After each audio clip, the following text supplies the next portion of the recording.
Assalamualaikum warahmatullahi wabarakatuh.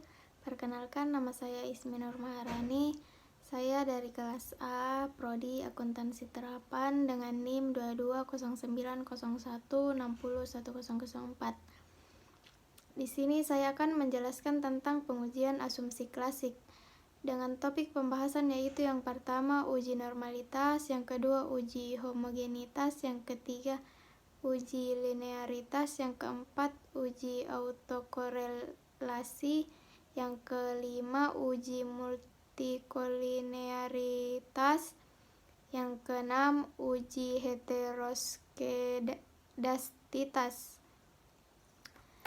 Selanjutnya materi uji normalitas. Menurut pandangan statistika, distribusi variabel pada populasi mengikuti distribusi normal. Distribusi normal adalah bentuk distribusi yang memusat di tengah, yaitu mean, mode, dan medium berada di tengah. Pengujian distribusi normal bertujuan untuk melihat apakah sampel yang diambil mewakili distribusi populasi. Jika distribusi sampel adalah normal, maka dengan dikatakan sampel yang diambil mewakili populasi.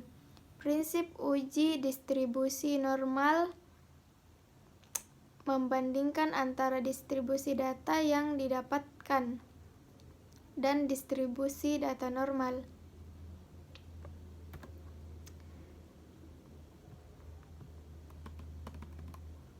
Tujuan dari normalitas adalah untuk mengetahui apakah data penelitian yang diperoleh berdistribusi normal atau mendekati normal. Karena data yang baik adalah data yang menyerupai distribusi normal. Uji distribusi normal merupakan syarat untuk semua uji statistik. Uji normalitas dapat dilakukan dengan berbagai cara. Salah satunya adalah uji Kolmogorov-Smirnov. Kemudian yang poin kedua, uji homogenitas. Uji homogenitas digunakan untuk mengetahui bahwa data akan dianalisis variansnya relatif kecil.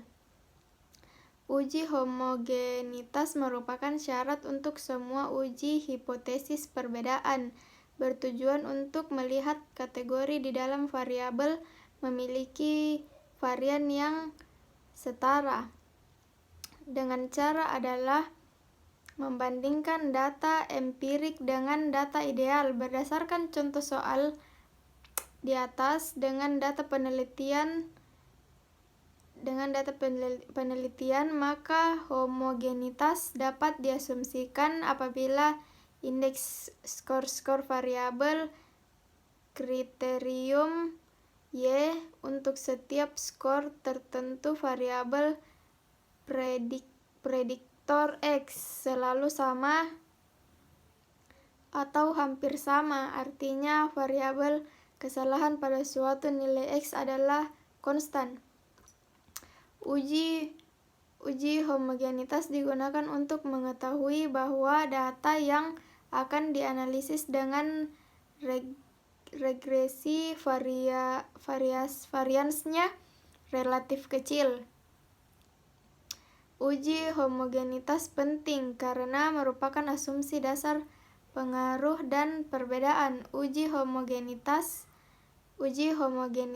juga dapat dilakukan dengan uji nilai homogeneity of variance test menggunakan program analisis statistik IBM SPSS Statistik 20. Apabila nilai probabilitas lebih kecil dari 0,05 maka data dinyatakan homogen. Sebaliknya, jika nilai probabilitas lebih besar 0,05 maka data dinyatakan tidak homogen. Berikutnya poin uji linearitas. Sebagai dasar rumus statistika mengkehendaki adanya hubungan antar variabel mengikuti garis linear. Hubungan linear adalah hubungan yang menunjukkan peningkatan skor satu variabel diikuti dengan peningkatan variabel lainnya atau sebaliknya. Hubungan linear dapat bersifat positif atau negatif. Uji linearitas merupakan syarat untuk semua uji hipotesis hubungan, bertujuan untuk melihat apakah hubungan dua variabel membentuk garis lurus atau linear. Cara dengan membandingkan data empirik dengan data ideal. Prinsip uji linearitas adalah melihat apakah penyimpangan garis hubungan antar data menjauhi atau mendekati garis linear. Garis linearitas digunakan untuk mengetahui linear tidaknya hubungan antara masing-masing variabel penelitian. Untuk menguji linearitas tersebut dapat menggunakan scatter diagram dan garis best fit yang diperoleh dengan bantuan program analisis statistik IBM SPSS Statistik 20. Selanjutnya yaitu uji autokorelasi. Autokorelasi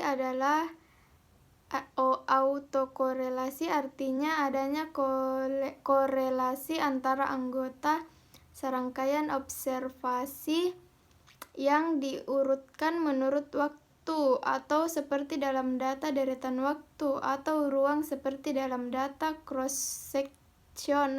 seksional.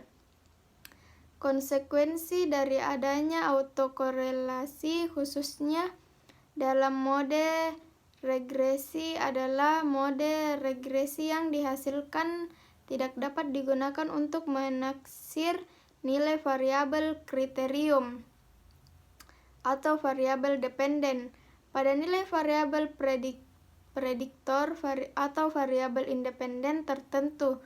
Untuk mendeteksi adanya autokorelasi dalam suatu model regresi dapat dilakukan melalui pengujian terhadap uji Durbin atau uji Durbin-Waston.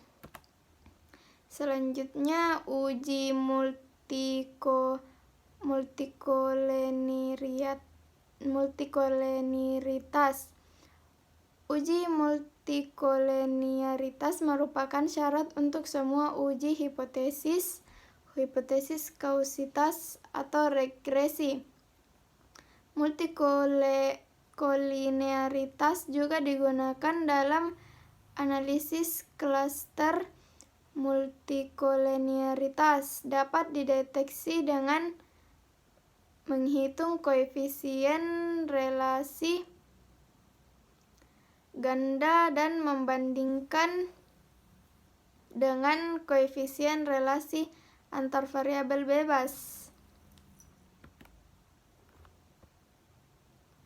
Menguji adanya kasus multikolinearitas adalah dengan patokan nilai FIP dan koefisien kolerasi antar variabel bebas.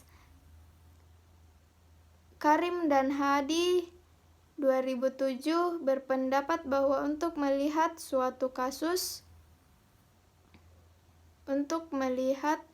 adanya kasus multikolinearitas adalah dengan melihat FIP. Apabila nilai FIP suatu model kurang dari 10, maka model tersebut dinyatakan bebas dari kasus multikolinearitas. Kemudian poin yang terakhir yaitu uji heteroskedastitas. Heteroskedastitas yaitu varians variabel dalam model tidak sama. Konsekuensi heteroskedastisme dalam mode regresi menurut Karim dan Hadi adalah penaksiran yang diperoleh tidak efisien baik dengan sampel kecil maupun dalam sampel besar. Salah satu cara yang dapat digunakan untuk melihat adanya kasus tersebut adalah dengan memerhatikan plot dari sebaran residual. Jika titik dalam plot tidak menunjukkan adanya suatu pola tertentu, maka dapat dikatakan bahwa model terbebas dari asumsi heteroskedastisitas. Sekian dari saya. Wassalamualaikum warahmatullahi wabarakatuh.